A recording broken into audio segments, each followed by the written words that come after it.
The Book of Exodus, Chapter 1. Now these are the names of the children of Israel, which came into Egypt. Every man in his household came with Jacob: Reuben, Simeon, Levi, and Judah, Issachar, Zebulun, and Benjamin, Dan and Naphtali, Gad and Asher. And all the souls that came out of the loins of Jacob were 70 souls, for Joseph was in Egypt already.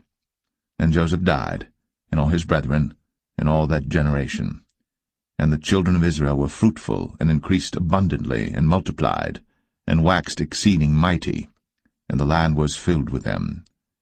Now there arose up a new king over Egypt, which knew not Joseph. And he said unto his people, Behold, the people of the children of Israel are more and mightier than we. Come on, let us deal wisely with them, lest they multiply. And it come to pass, that when there falleth out any war, they join also unto our enemies, and fight against us, and so get them up out of the land. Therefore they did set over them taskmasters, to afflict them with their burdens, and they built for Pharaoh treasure cities, Pithom and Ramses. But the more they afflicted them, the more they multiplied and grew, and they were grieved because of the children of Israel. And the Egyptians made the children of Israel to serve with rigor, and they made their lives bitter with hard bondage in mortar and in brick and in all manner of service in the field. All their service wherein they made them serve was with rigor. And the king of Egypt spake to the Hebrew midwives, of which the name of the one was Shiphrah, and the name of the other Puah. And he said, When ye do the office of a midwife to the Hebrew women, and see them upon the stools, if it be a son, then ye shall kill him, but if it be a daughter, then she shall live. But the midwives feared God, and did not as the king of Egypt commanded them, but saved the men-children alive. And the king of Egypt called for the midwives, and said unto them, Why have ye done this thing, and have saved the men-children alive? And the midwives said unto Pharaoh, Because the Hebrew women are not as the Egyptian women, for they are lively, and are delivered ere the midwives come in unto them. Therefore God dealt well with the midwives, and the people multiplied, and waxed very mighty. And it came to pass, because the midwives feared God, that he made them houses. And Pharaoh charged all his people, saying, Every son that is born ye shall cast into the river, and every daughter ye shall save alive.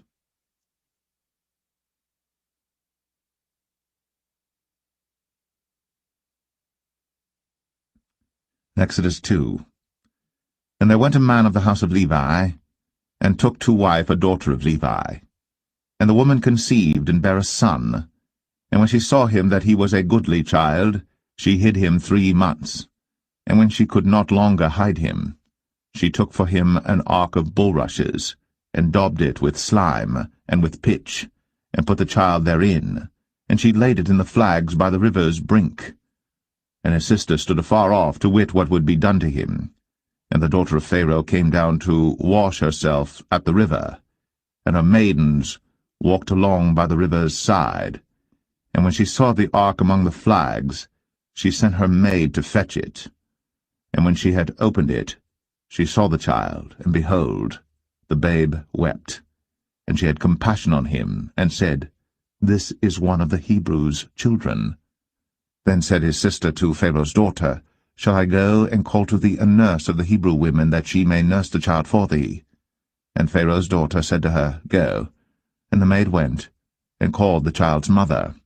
And Pharaoh's daughter said unto her, Take this child away, and nurse it for me, and I will give thee thy wages. And the woman took the child, and nursed it.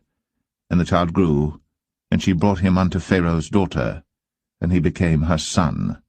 And she called his name Moses, and she said, Because I drew him out of the water. And it came to pass in those days, when Moses was grown, that he went out unto his brethren, and looked on their burdens. And he spied an Egyptian smiting an Hebrew, one of his brethren. And he looked this way and that way. And when he saw that there was no man, he slew the Egyptian, and hid him in the sand. And when he went out the second day, behold, 2 men of the Hebrews strove together, And he said to him that did the wrong, Wherefore smitest thou thy fellow? And he said, Who made thee a prince and a judge over us? Intendest thou to kill me, as thou killedst the Egyptian? And Moses feared, and said, Surely this thing is known. Now when Pharaoh heard this thing, he sought to slay Moses. But Moses fled from the face of Pharaoh, and dwelt in the land of Midian, and he sat down by a well. Now the priest of Midian had 7 daughters, and they came and drew water, and filled the troughs to water their father's flock. And the shepherds came and drove them away. But Moses stood up and helped them, and watered their flock. And when they came to Reuel their father, he said, How is it that ye are come so soon today? And they said, An Egyptian delivered us out of the hand of the shepherds, and also drew water enough for us, and watered the flock. And he said unto his daughters, And where is he? Why is it that ye have left the man? Call him, that he may eat bread. And Moses was content to dwell with the man. And he gave Moses Zipporah his daughter, and she bare him a son. And he called his name Gershom, for he said, I have been a stranger in a strange land. And it came to pass, in process of time, that the king of Egypt died, and the children of Israel sighed by reason of the bondage, and they cried, and their cry came up unto God by reason of the bondage. And God heard their groaning, and God remembered his covenant with Abraham, with Isaac, and with Jacob. And God looked upon the children of Israel, and God had respect unto them.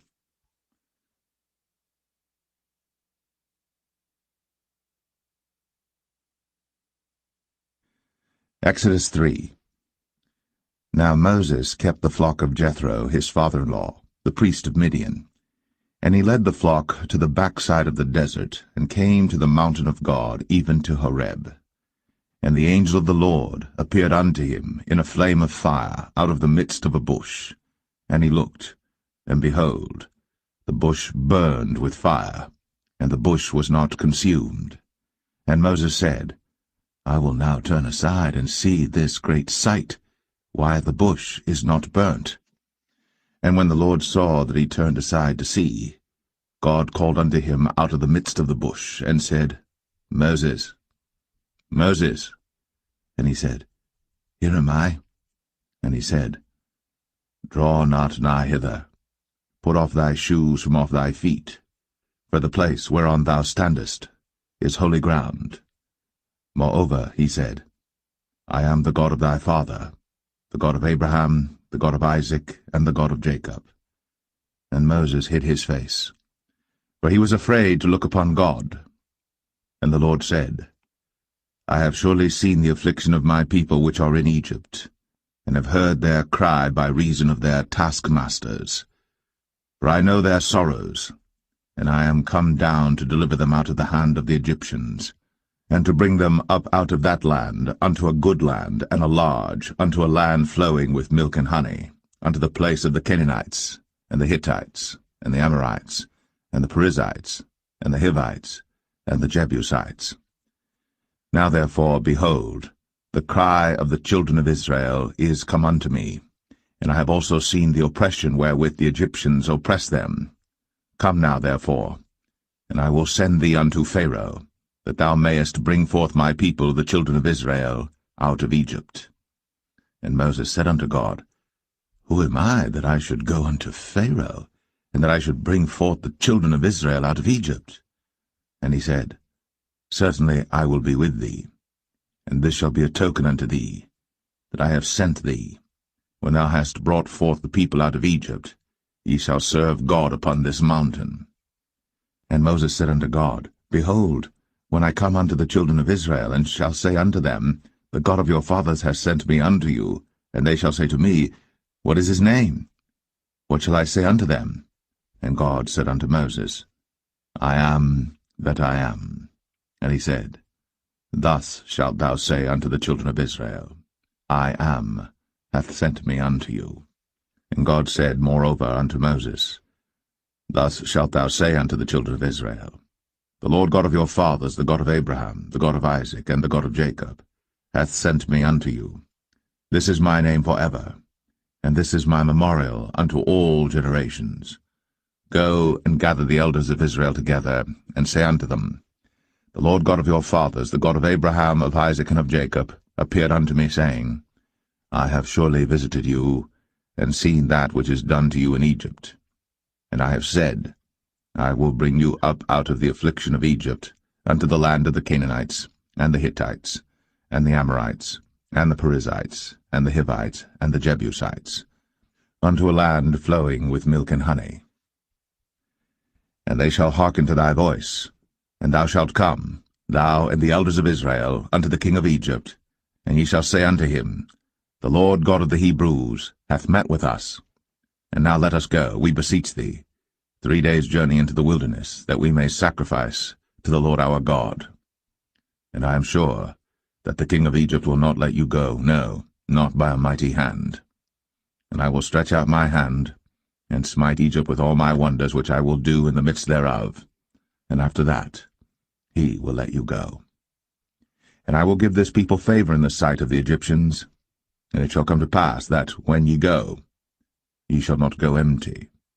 But every woman shall borrow of her neighbor, and of her that sojourneth in her house, jewels of silver, and jewels of gold, and raiment, and ye shall put them upon your sons, and upon your daughters, and ye shall spoil the Egyptians.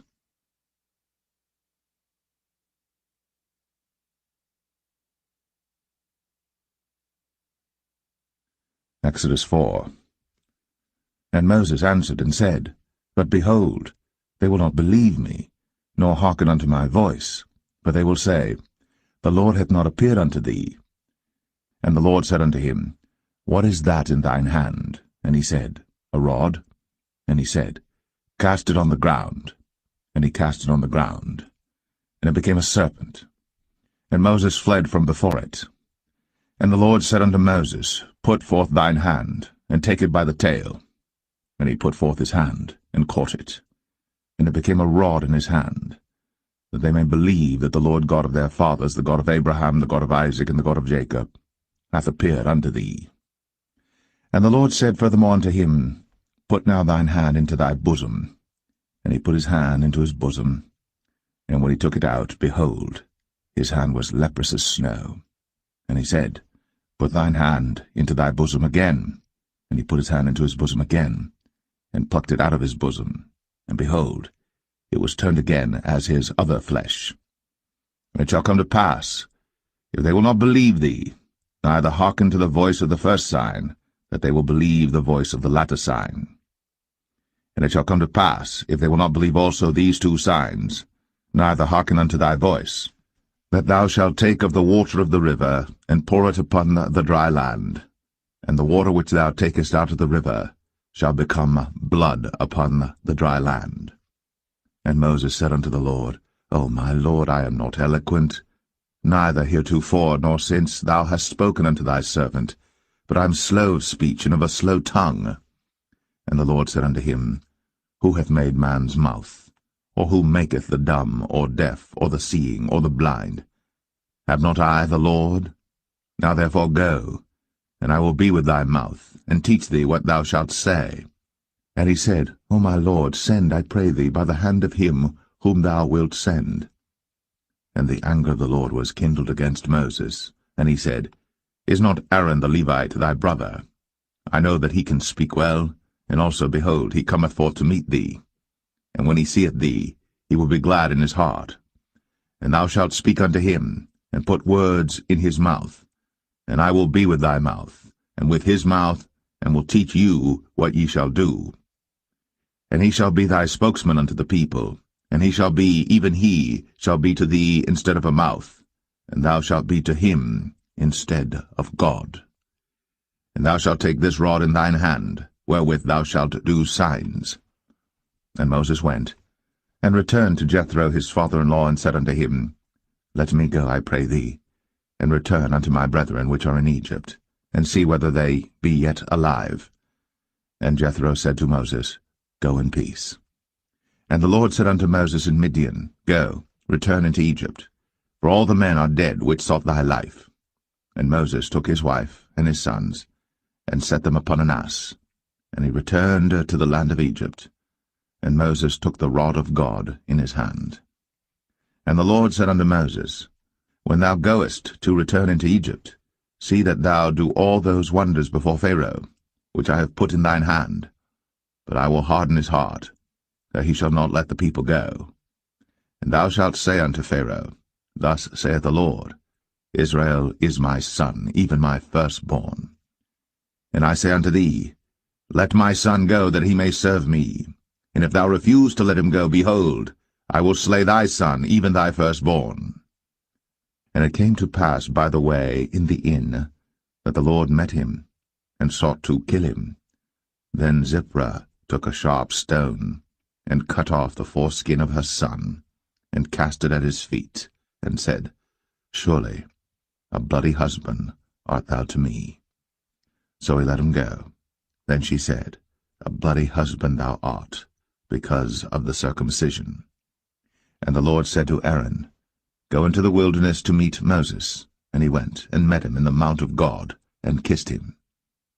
And Moses told Aaron all the words of the Lord who had sent him, and all the signs which he had commanded him.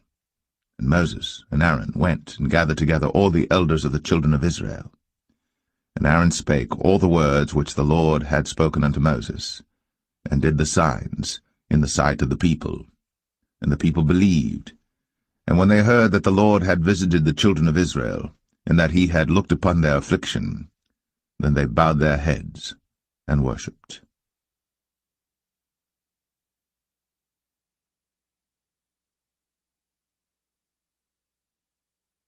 Exodus 5. And afterward Moses and Aaron went in, and told Pharaoh, Thus saith the Lord God of Israel, Let my people go, that they may hold a feast unto me in the wilderness. And Pharaoh said, Who is the Lord that I should obey his voice to let Israel go? I know not the Lord, neither will I let Israel go. And they said, The God of the Hebrews hath met with us. Let us go, we pray thee, 3 days' journey into the desert, and sacrifice unto the Lord our God, lest he fall upon us with pestilence, or with the sword. And the king of Egypt said unto them, Wherefore do ye, Moses and Aaron? Let the people from their works get you unto your burdens. And Pharaoh said, Behold, the people of the land now are many, and ye make them rest from their burdens. And Pharaoh commanded the same day the taskmasters of the people and their officers, saying, Ye shall no more give the people straw to make brick, as heretofore. Let them go and gather straw for themselves. And the tale of the bricks which they did make heretofore ye shall lay upon them. Ye shall not diminish aught thereof. For they be idle. Therefore they cry, saying, Let us go and sacrifice to our God.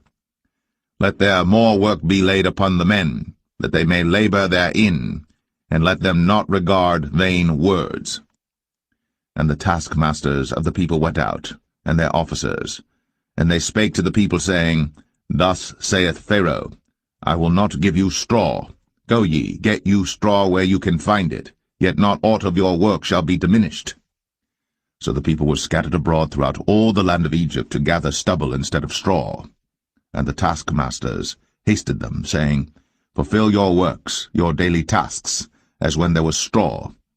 And the officers of the children of Israel, which Pharaoh's taskmasters had set over them, were beaten, and demanded, Wherefore have ye not fulfilled your task in making brick both yesterday and today as heretofore? Then the officers of the children of Israel came and cried unto Pharaoh, saying, Wherefore dealest thou thus with thy servants? There is no straw given unto thy servants. And they say to us, Make brick. And behold, thy servants are beaten, but the fault is in thine own people. But he said, Ye are idle, ye are idle. Therefore ye say, Let us go and do sacrifice to the Lord. Go therefore now and work, for there shall no straw be given you. Yet shall ye deliver the tale of bricks. And the officers of the children of Israel did see that they were in evil case, after it was said, Ye shall not minish aught from your bricks of your daily task. And they met Moses and Aaron, who stood in the way, as they came forth from Pharaoh. And they said unto them, The Lord look upon you and judge, because ye have made our savour to be abhorred in the eyes of Pharaoh, and in the eyes of his servants, to put a sword in their hand to slay us. And Moses returned unto the Lord, and said, Lord, wherefore hast thou so evil entreated this people? Why is it that thou hast sent me? For since I came to Pharaoh to speak in thy name, he hath done evil to this people, neither hast thou delivered thy people at all.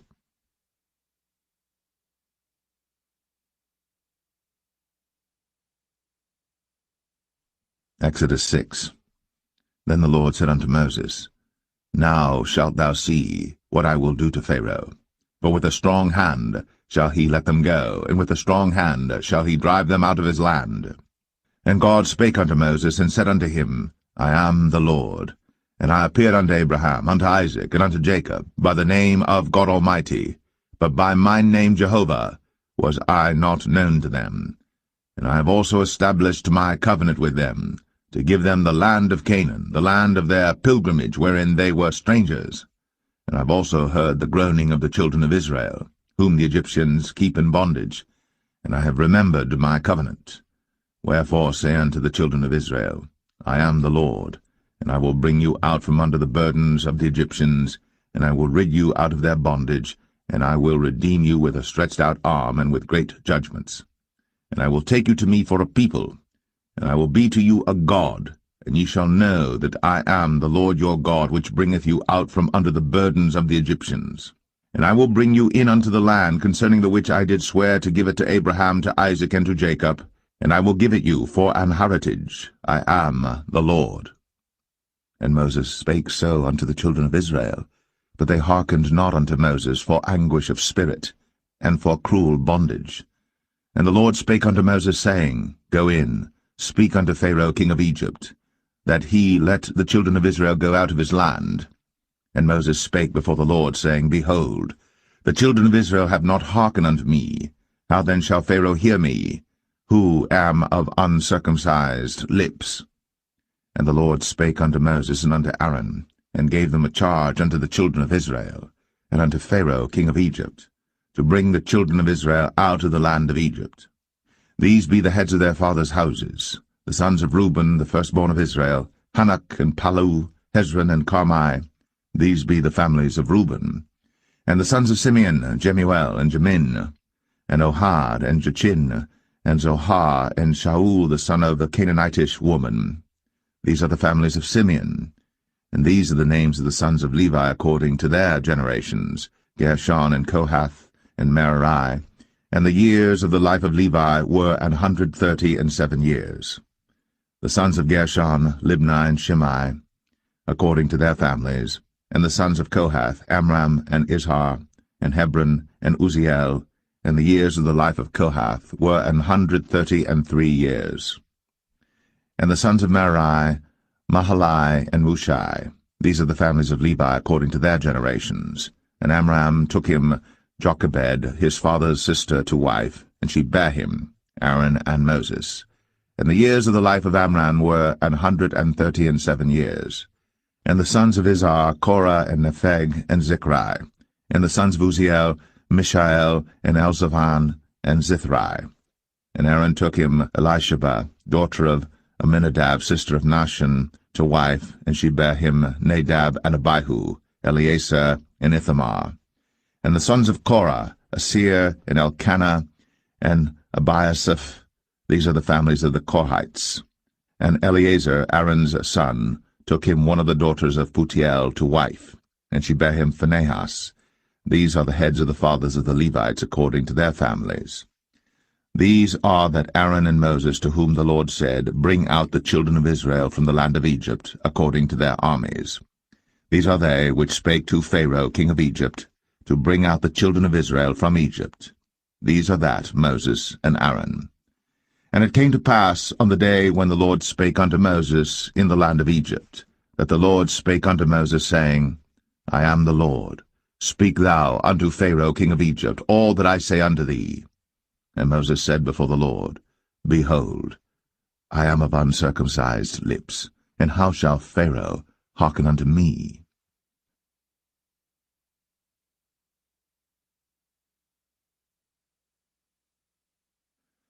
Exodus 7. And the Lord said unto Moses, See, I have made thee a god to Pharaoh, and Aaron thy brother shall be thy prophet. Thou shalt speak all that I command thee, and Aaron thy brother shall speak unto Pharaoh, that he send the children of Israel out of his land. And I will harden Pharaoh's heart, and multiply my signs and my wonders in the land of Egypt. But Pharaoh shall not hearken unto you, that I may lay my hand upon Egypt, and bring forth mine armies and my people the children of Israel out of the land of Egypt by great judgments. And the Egyptians shall know that I am the Lord, when I stretch forth mine hand upon Egypt, and bring out the children of Israel from among them. And Moses and Aaron did as the Lord commanded them, so did they. And Moses was 80 years old, and Aaron 83 years old, when they spake unto Pharaoh. And the Lord spake unto Moses and unto Aaron, saying, When Pharaoh shall speak unto you, saying, Show a miracle for you, then thou shalt say unto Aaron, Take thy rod, and cast it before Pharaoh, and it shall become a serpent. And Moses and Aaron went in unto Pharaoh, and they did so as the Lord had commanded. And Aaron cast down his rod before Pharaoh, and before his servants, and it became a serpent. Then Pharaoh also called the wise men and the sorcerers. Now the magicians of Egypt they also did in like manner with their enchantments. For they cast down every man his rod, and they became serpents. But Aaron's rod swallowed up their rods. And he hardened Pharaoh's heart, that he hearkened not unto them, as the Lord had said. And the Lord said unto Moses, Pharaoh's heart is hardened, he refuseth to let the people go. Get thee unto Pharaoh in the morning. Lo, he goeth out unto the water, and thou shalt stand by the river's brink against he come.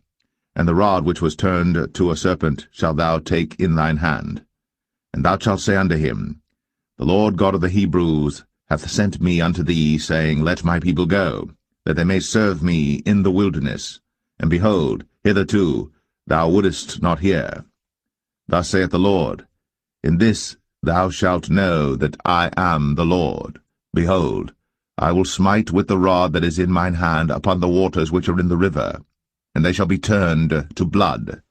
And the fish that is in the river shall die, and the river shall stink, and the Egyptians shall loathe to drink of the water of the river.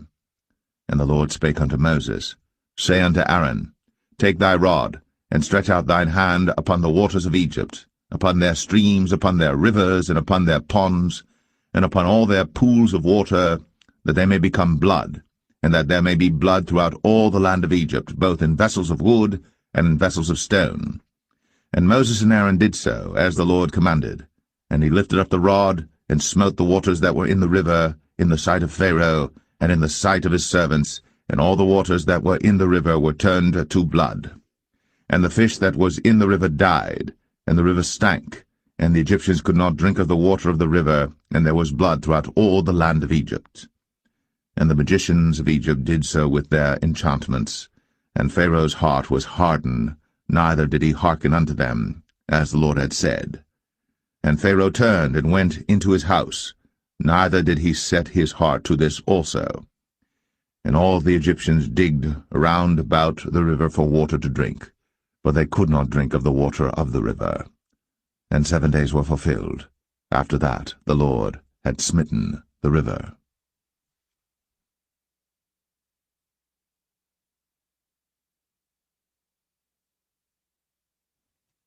Exodus 8. And the Lord spake unto Moses, Go unto Pharaoh, and say unto him, Thus saith the Lord, Let my people go, that they may serve me.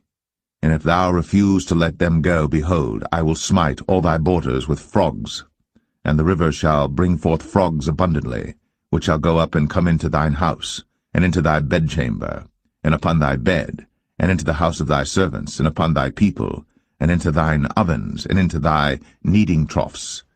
And the frogs shall come up both on thee, and upon thy people, and upon all thy servants.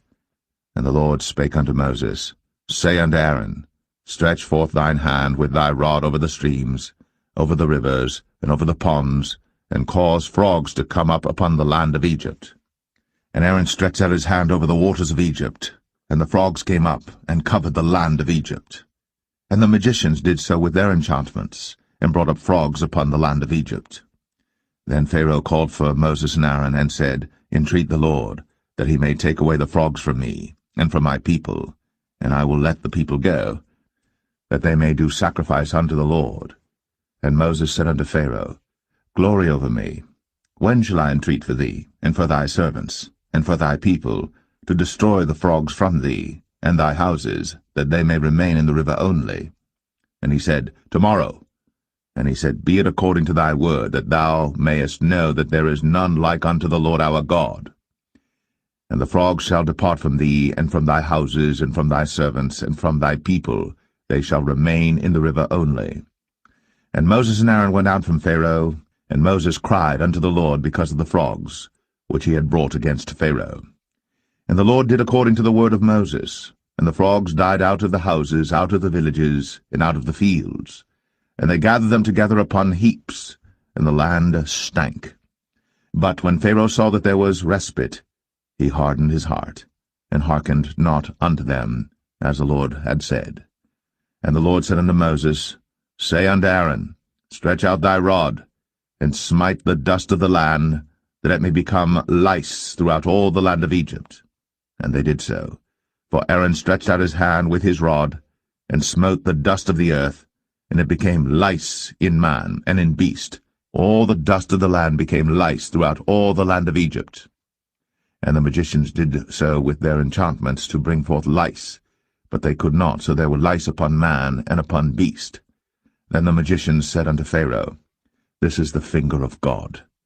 And Pharaoh's heart was hardened, and he hearkened not unto them, as the Lord had said. And the Lord said unto Moses, Rise up early in the morning, and stand before Pharaoh. Lo, he cometh forth to the water, and say unto him, Thus saith the Lord, Let my people go, that they may serve me.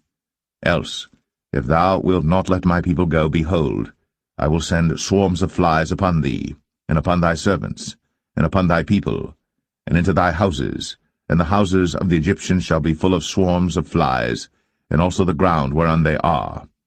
And I will sever in that day the land of Goshen, in which my people dwell, that no swarms of flies shall be there, to the end thou mayest know that I am the Lord in the midst of the earth. And I will put a division between my people and thy people. Tomorrow shall this sign be. And the Lord did so. And there came a grievous swarm of flies into the house of Pharaoh, and into his servants' houses, and into all the land of Egypt. The land was corrupted by reason of the swarm of flies. And Pharaoh called for Moses and for Aaron, and said, Go ye, sacrifice to your God in the land. And Moses said, It is not meet so to do, for we shall sacrifice the abomination of the Egyptians to the Lord our God. Lo, shall we sacrifice the abomination of the Egyptians before their eyes? And will they not stone us? We will go 3 days' journey into the wilderness, and sacrifice to the Lord our God, as he shall command us. And Pharaoh said, I will let you go, that ye may sacrifice to the Lord your God in the wilderness. Only ye shall not go very far away. Entreat for me. And Moses said, Behold, I go out from thee, and I will entreat the Lord that the swarms of flies may depart from Pharaoh, from his servants, and from his people tomorrow. But let not Pharaoh deal deceitfully any more, not letting the people go to sacrifice to the Lord. And Moses went out from Pharaoh, and entreated the Lord. And the Lord did according to the word of Moses, and he removed the swarms of flies from Pharaoh, from his servants, and from his people. There remained not one. And Pharaoh hardened his heart at this time also, neither would he let the people go.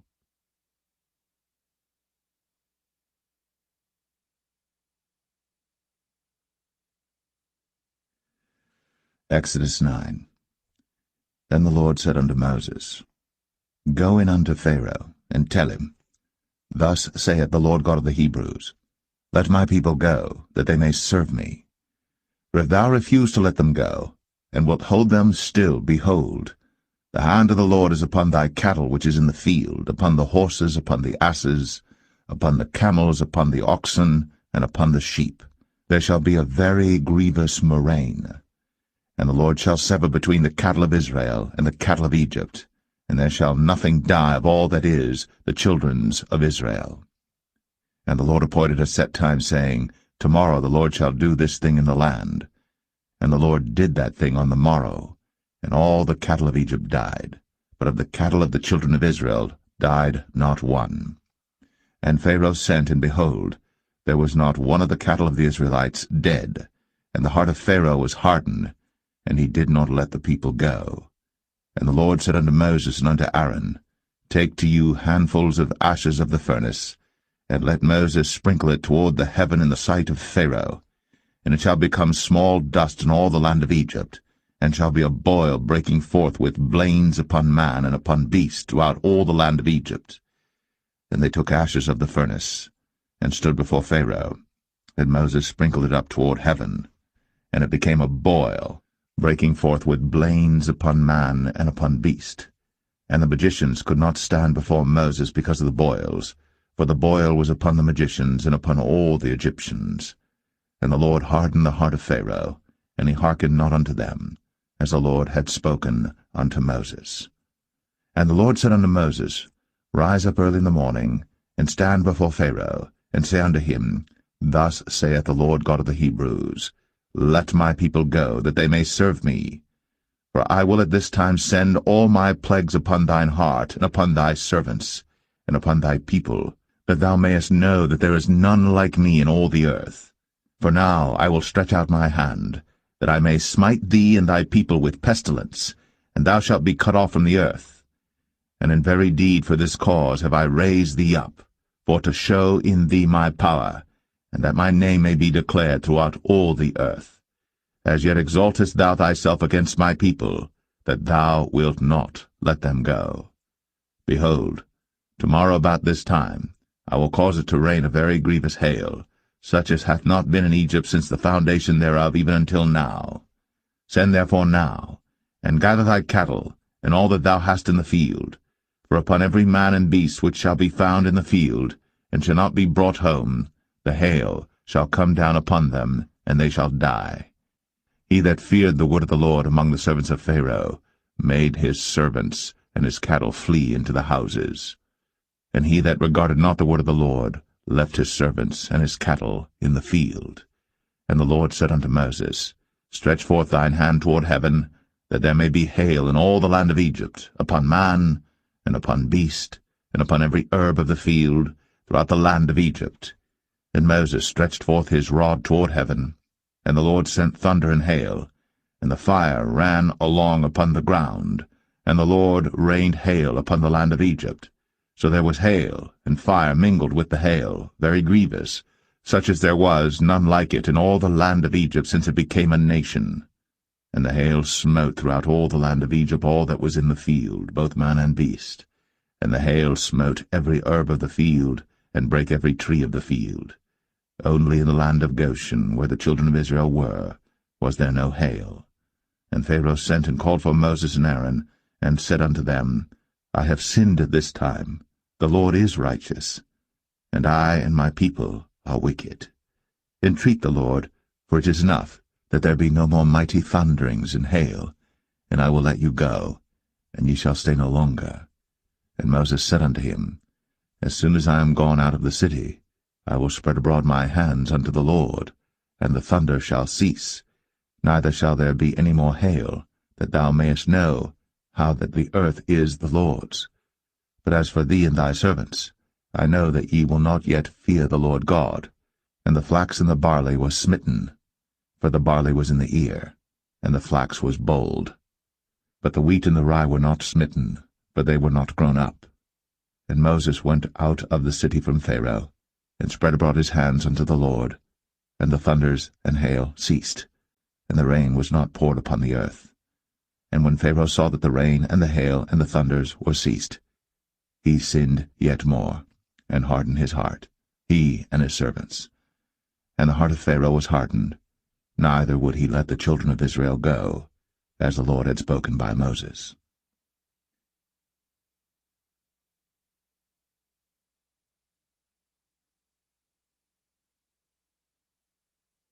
Exodus 10. And the Lord said unto Moses, Go in unto Pharaoh, for I have hardened his heart, and the heart of his servants, that I might show these my signs before him, and that thou mayest tell in the ears of thy son, and of thy son's son, what things I have wrought in Egypt, and my signs which I have done among them, that ye may know how that I am the Lord. And Moses and Aaron came in unto Pharaoh, and said unto him, Thus saith the Lord God of the Hebrews, How long wilt thou refuse to humble thyself before me? Let my people go, that they may serve me. Else, if thou refuse to let my people go, behold, tomorrow will I bring the locusts into thy coast.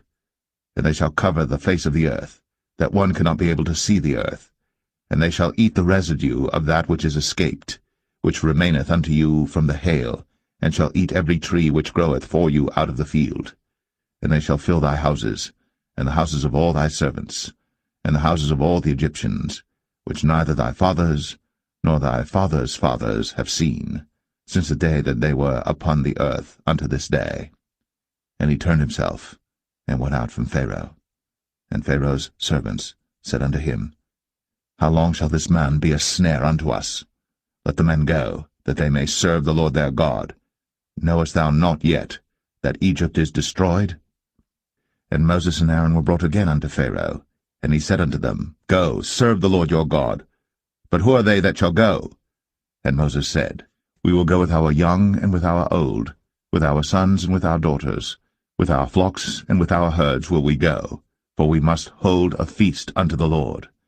And he said unto them, Let the Lord be so with you, as I will let you go, and your little ones. Look to it, for evil is before you. Not so. Go now, ye that are men, and serve the Lord, for that ye did desire. And they were driven out from Pharaoh's presence.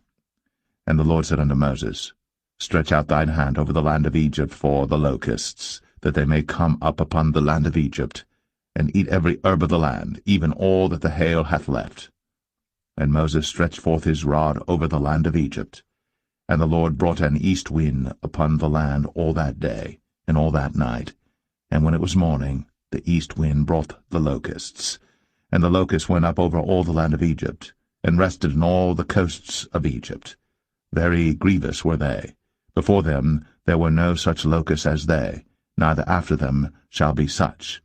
For they covered the face of the whole earth, so that the land was darkened. And they did eat every herb of the land, and all the fruit of the trees which the hail had left. And there remained not any green thing in the trees, or in the herbs of the field, through all the land of Egypt. Then Pharaoh called for Moses and Aaron in haste, and he said, I have sinned against the Lord your God and against you. Now therefore forgive, I pray thee, my sin only this once, and entreat the Lord your God, that he may take away from me this death only. And he went out from Pharaoh, and entreated the Lord. And the Lord turned a mighty strong west wind, which took away the locusts, and cast them into the Red Sea. There remained not one locust in all the coasts of Egypt. But the Lord hardened Pharaoh's heart, so that he would not let the children of Israel go. And the Lord said unto Moses, Stretch out thine hand toward heaven, that there may be darkness over the land of Egypt, even darkness which may be felt. And Moses stretched forth his hand toward heaven, and there was a thick darkness in all the land of Egypt 3 days. They saw not one another, neither rose any from his place for 3 days.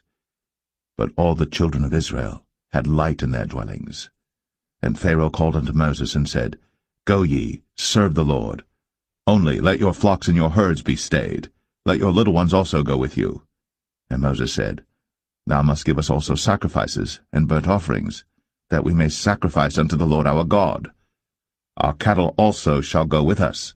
There shall not an hoof be left behind, for thereof must we take to serve the Lord our God, and we know not with what we must serve the Lord until we come thither. But the Lord hardened Pharaoh's heart, and he would not let them go. And Pharaoh said unto him, Get thee from me, take heed to thyself, see my face no more, for in that day thou seest my face, thou shalt die. And Moses said, Thou hast spoken well. I will see thy face again no more.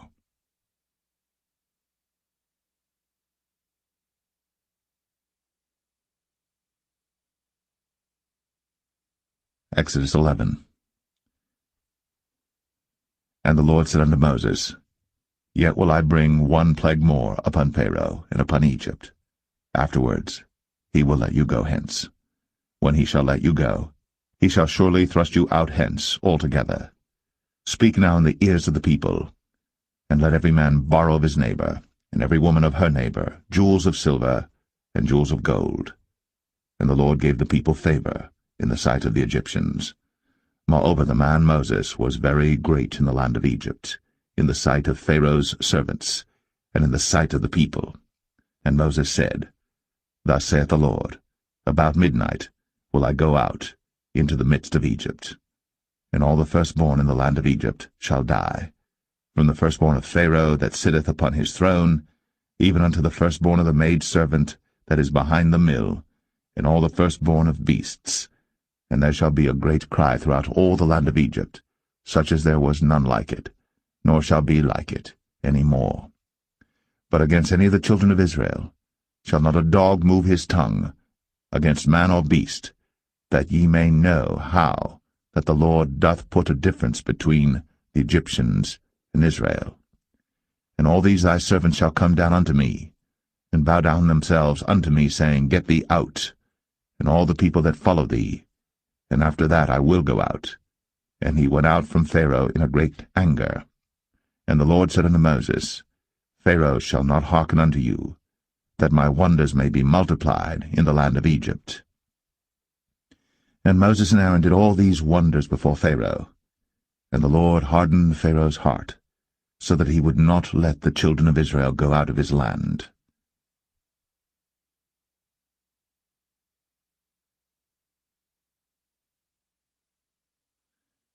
Exodus 12. And the Lord spake unto Moses and Aaron in the land of Egypt, saying, This month shall be unto you the beginning of months. It shall be the first month of the year to you. Speak ye unto all the congregation of Israel, saying, In the 10th day of this month they shall take to them every man a lamb, according to the house of their fathers, a lamb for an house. And if the household be too little for the lamb, let him and his neighbor next unto his house take it according to the number of the souls. Every man according to his eating shall make your count for the lamb. Your lamb shall be without blemish, a male of the first year. Ye shall take it out from the sheep or from the goats. And ye shall keep it up until the 14th day of the same month. And the whole assembly of the congregation of Israel shall kill it in the evening. And they shall take of the blood, and strike it on the 2 side posts, and on the upper door post of the houses, wherein they shall eat it. And they shall eat the flesh in that night, roast with fire, and unleavened bread, and with bitter herbs they shall eat it. Eat not of it raw, nor sodden it all with water, but roast with fire, his head with his legs, and with the purtenance thereof. And ye shall let nothing of it remain until the morning. And that which remaineth of it until the morning ye shall burn with fire. And thus shall ye eat it, with your loins girded, your shoes on your feet, and your staff in your hand, and ye shall eat it in haste. It is the Lord's Passover. For I will pass through the land of Egypt this night, and will smite all the firstborn in the land of Egypt, both man and beast, and against all the gods of Egypt I will execute judgment. I am the Lord. And the blood shall be to you for a token upon the houses where ye are. And when I see the blood, I will pass over you, and the plague shall not be upon you to destroy you, when I smite the land of Egypt. And this day shall be unto you for a memorial, and ye shall keep it a feast to the Lord throughout your generations. Ye shall keep it a feast by an ordinance forever. 7 days shall ye eat unleavened bread. Even the first day ye shall put away leaven out of your houses. For whosoever eateth leavened bread from the first day until the 7th day, that soul shall be cut off from Israel. And in the first day there shall be an holy convocation, and in the 7th day there shall be an holy convocation to you. No manner of work shall be done in them, save that which every man must eat, that only may be done of you. And ye shall observe the feast of unleavened bread. For in this selfsame day have I brought your armies out of the land of Egypt. Therefore shall ye observe this day in your generations by an ordinance forever. In the 1st month, on the 14th day of the month at even, Ye shall eat unleavened bread, until the 21st day of the month at even. 7 days shall there be no leaven found in your houses. For whosoever eateth that which is leavened, even that soul shall be cut off from the congregation of Israel, whether he be a stranger or born in the land. Ye shall eat nothing leavened. In all your habitations shall ye eat unleavened bread. Then Moses called for all the elders of Israel, and said unto them, Draw out, and take you a lamb according to your families, and kill the Passover. And ye shall take a bunch of hyssop, and dip it in the blood that is in the basin, and strike the lintel and the 2 side posts with the blood that is in the basin, and none of you shall go out at the door of his house until the morning. For the Lord will pass through to smite the Egyptians. And when he seeth the blood upon the lintel, and on the 2 side posts, the Lord will pass over the door, and will not suffer the destroyer to come in unto your houses to smite you. And ye shall observe this thing for an ordinance to thee, and to thy sons, for ever. And it shall come to pass, when ye be come to the land which the Lord will give you, according as he hath promised, that ye shall keep this service. And it shall come to pass, when your children shall say unto you, What mean ye by this service? That ye shall say, It is the sacrifice of the Lord's Passover, who passed over the houses of the children of Israel in Egypt, when he smote the Egyptians, and delivered our houses. And the people bowed the head, and worshipped. And the children of Israel went away, and did, as the Lord had commanded Moses and Aaron, so did they. And it came to pass that at midnight the Lord smote all the firstborn in the land of Egypt, from the firstborn of Pharaoh that sat on his throne unto the firstborn of the captive that was in the dungeon, and all the firstborn of cattle. And Pharaoh rose up in the night, he and all his servants and all the Egyptians, and there was a great cry in Egypt, for there was not a house where there was not one dead. And he called for Moses and Aaron by night, and said, Rise up, and get you forth from among my people, both ye and the children of Israel, and go, serve the Lord, as ye have said. Also take your flocks and your herds, as ye have said, and be gone, and bless me also. And the Egyptians were urgent upon the people, that they might send them out of the land in haste. For they said, We be all dead men. And the people took their dough before it was leavened, their kneading troughs being bound up in their clothes upon their shoulders. And the children of Israel did according to the word of Moses. And they borrowed of the Egyptians jewels of silver, and jewels of gold and raiment. And the Lord gave the people favor in the sight of the Egyptians, so that they lent unto them such things as they required, and they spoiled the Egyptians. And the children of Israel journeyed from Ramses to Succoth, about 600,000 on foot, that were men, beside children. And a mixed multitude went up also with them, and flocks and herds, even very much cattle. And they baked unleavened cakes of the dough which they brought forth out of Egypt, for it was not leavened, because they were thrust out of Egypt, and could not tarry, neither had they prepared for themselves any victual.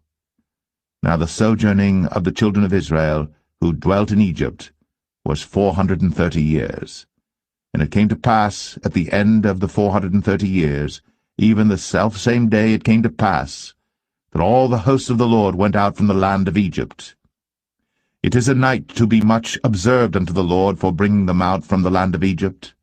This is that night of the Lord to be observed of all the children of Israel in their generations.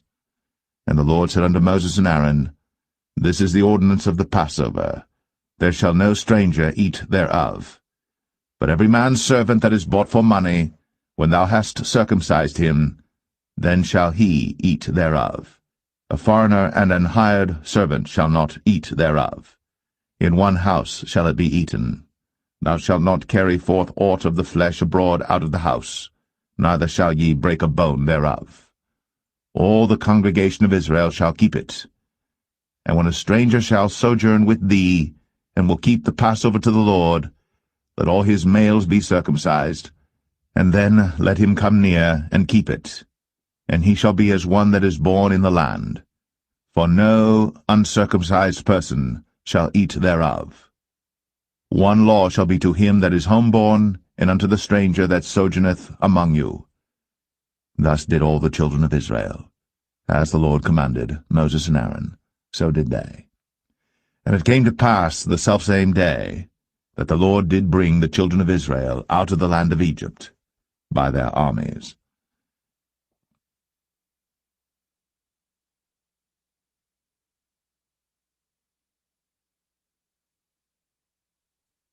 Exodus 13. And the Lord spake unto Moses, saying, Sanctify unto me all the firstborn, whatsoever openeth the womb among the children of Israel, both of man and of beast, it is mine. And Moses said unto the people, Remember this day in which ye came out from Egypt, out of the house of bondage, for by strength of hand the Lord brought you out from this place. There shall no leavened bread be eaten. This day came ye out in the month Abib.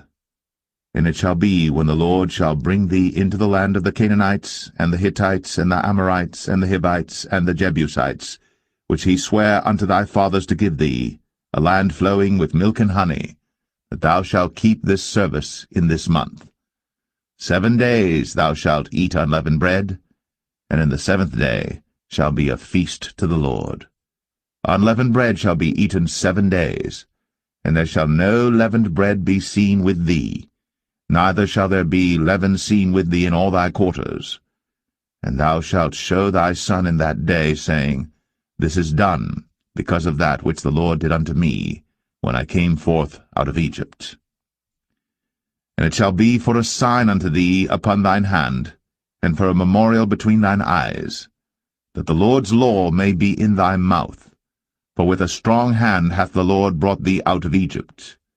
Thou shalt therefore keep this ordinance in his season from year to year. And it shall be, when the Lord shall bring thee into the land of the Canaanites, as he sware unto thee and to thy fathers, and shall give it thee, that thou shalt set apart unto the Lord all that openeth the matrix, and every firstling that cometh of a beast which thou hast, the males shall be the Lord's. And every firstling of an ass thou shalt redeem with a lamb, and if thou wilt not redeem it, then thou shalt break his neck. And all the firstborn of man among thy children shalt thou redeem. And it shall be, when thy son asketh thee in time to come, saying, What is this? That thou shalt say unto him, By strength of hand the Lord brought us out from Egypt, from the house of bondage. And it came to pass, when Pharaoh would hardly let us go, that the Lord slew all the firstborn in the land of Egypt, both the firstborn of man and the firstborn of beast. Therefore I sacrifice to the Lord all that openeth the matrix, being males, but all the firstborn of my children I redeem. And it shall be for a token upon thine hand, and for frontlets between thine eyes, for by strength of hand the Lord brought us forth out of Egypt.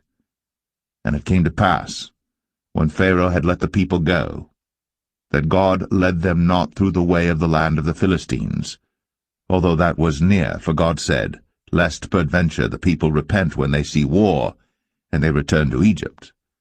For God led the people about through the way of the wilderness of the Red Sea, and the children of Israel went up harnessed out of the land of Egypt. And Moses took the bones of Joseph with him, for he had straitly sworn the children of Israel, saying, God will surely visit you, and ye shall carry up my bones away hence with you. And they took their journey from Succoth, and encamped in Etham, in the edge of the wilderness. And the Lord went before them by day in a pillar of a cloud, to lead them the way, and by night in a pillar of fire, to give them light, to go by day and night.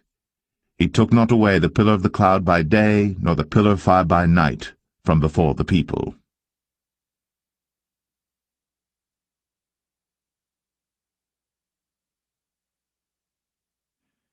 Exodus 14. And the Lord spake unto Moses, saying, Speak unto the children of Israel, that they turn and encamp before Pi-hahiroth, between Migdol and the sea, over against Baal-zephon. Before it shall ye encamp by the sea. For Pharaoh will say of the children of Israel, They are entangled in the land. The wilderness hath shut them in. And I will harden Pharaoh's heart, that he shall follow after them. And I will be honored upon Pharaoh, and upon all his host, that the Egyptians may know that I am the Lord. And they did so. And it was told the king of Egypt that the people fled, and the heart of Pharaoh and of his servants was turned against the people, and they said, Why have we done this, that we have let Israel go from serving us? And he made ready his chariot, and took his people with him. And he took 600 chosen chariots, and all the chariots of Egypt, and captains over every one of them. And the Lord hardened the heart of Pharaoh king of Egypt, and he pursued after the children of Israel. And the children of Israel went out with an high hand. But the Egyptians pursued after them, all the horses and chariots of Pharaoh, and his horsemen and his army, and overtook them encamping by the sea, beside Pi-hahiroth, before Baal-Zephon.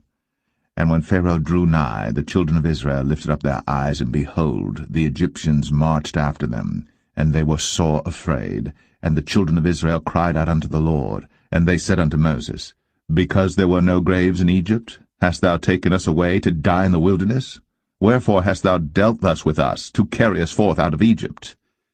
Is not this the word that we did tell thee in Egypt, saying, Let us alone, that we may serve the Egyptians? For it had been better for us to serve the Egyptians, than that we should die in the wilderness. And Moses said unto the people, Fear ye not, stand still, and see the salvation of the Lord, which he will show to you today. For the Egyptians whom ye have seen today, ye shall see them again no more for ever. The Lord shall fight for you, and ye shall hold your peace. And the Lord said unto Moses, Wherefore criest thou unto me? Speak unto the children of Israel, that they go forward. But lift thou up thy rod, and stretch out thine hand over the sea, and divide it. And the children of Israel shall go on dry ground through the midst of the sea.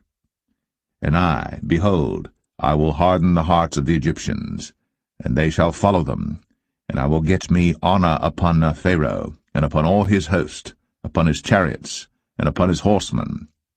And the Egyptians shall know that I am the Lord, when I have gotten me honor upon Pharaoh, upon his chariots, and upon his horsemen. And the angel of God, which went before the camp of Israel, removed, and went behind them. And the pillar of the cloud went from before their face, and stood behind them.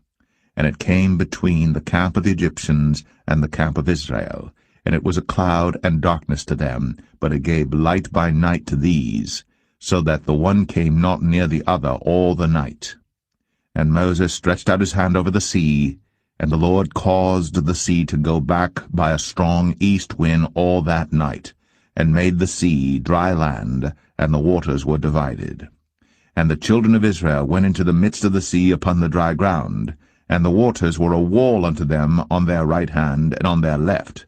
And the Egyptians pursued, and went in after them to the midst of the sea, even all Pharaoh's horses, his chariots, and his horsemen.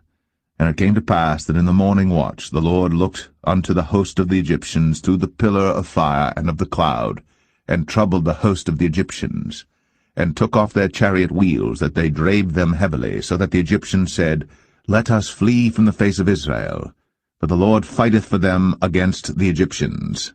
And the Lord said unto Moses, Stretch out thine hand over the sea, that the waters may come again upon the Egyptians, upon their chariots, and upon their horsemen. And Moses stretched forth his hand over the sea, and the sea returned to his strength when the morning appeared, and the Egyptians fled against it. And the Lord overthrew the Egyptians in the midst of the sea. And the waters returned and covered the chariots, and the horsemen, and all the host of Pharaoh that came into the sea after them. There remained not so much as one of them. But the children of Israel walked upon dry land in the midst of the sea, and the waters were a wall unto them on their right hand and on their left. Thus the Lord saved Israel that day out of the hand of the Egyptians, and Israel saw the Egyptians dead upon the seashore. And Israel saw that great work which the Lord did upon the Egyptians, and the people feared the Lord, and believed the Lord and his servant Moses.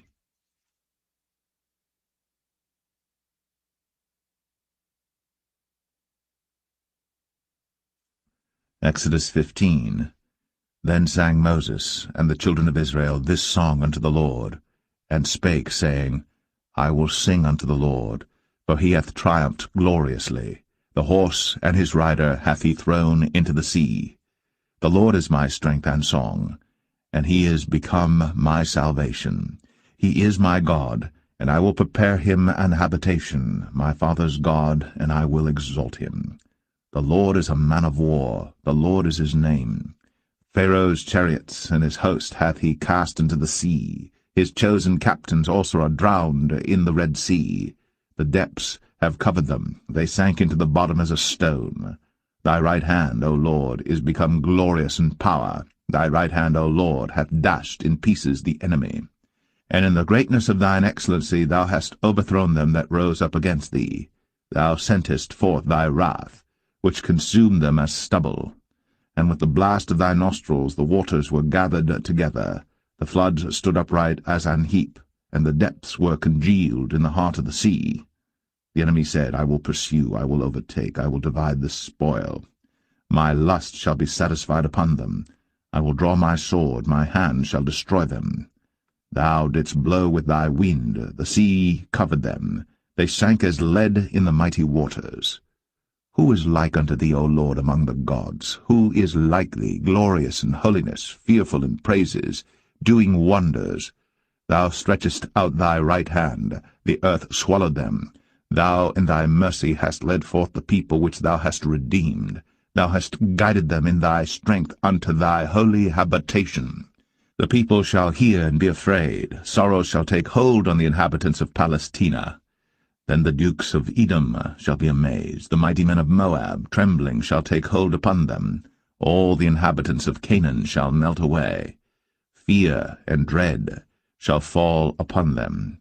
By the greatness of thine arm they shall be as still as a stone, till thy people pass over, O Lord, till the people pass over, which thou hast purchased.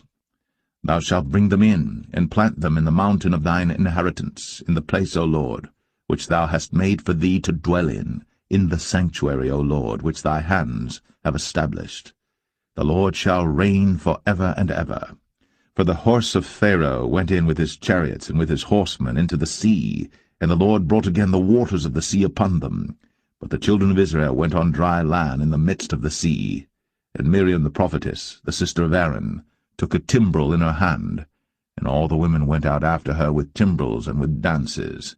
And Miriam answered them, Sing ye to the Lord, for he hath triumphed gloriously. The horse and his rider hath he thrown into the sea. So Moses brought Israel from the Red Sea, and they went out into the wilderness of Shur. And they went 3 days in the wilderness, and found no water. And when they came to Marah, they could not drink of the waters of Marah, for they were bitter. Therefore the name of it was called Marah. And the people murmured against Moses, saying, What shall we drink? And he cried unto the Lord, and the Lord showed him a tree, which when he had cast into the waters were made sweet. There he made for them a statute and an ordinance, and there he proved them, and said, If thou wilt diligently hearken to the voice of the Lord thy God, and wilt do that which is right in his sight, and wilt give ear to his commandments, and keep all his statutes, I will put none of these diseases upon thee, which I have brought upon the Egyptians, for I am the Lord that healeth thee. And they came to Elim, where were 12 wells of water, and 70 palm trees, and they encamped there by the waters.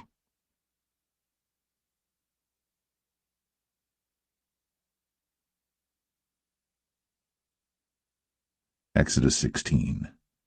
And they took their journey from Elim, and all the congregation of the children of Israel came unto the wilderness of Sin, which is between Elim and Sinai, on the 15th day of the 2nd month, after their departing out of the land of Egypt. And the whole congregation of the children of Israel murmured against Moses and Aaron in the wilderness. And the children of Israel said unto them, Would to God we had died by the hand of the Lord in the land of Egypt, when we sat by the flesh pots, and when we did eat bread to the full. For ye have brought us forth into this wilderness to kill this whole assembly with hunger. Then said the Lord unto Moses, Behold, I will rain bread from heaven for you, and the people shall go out and gather a certain rate every day, that I may prove them, whether they will walk in my law or no.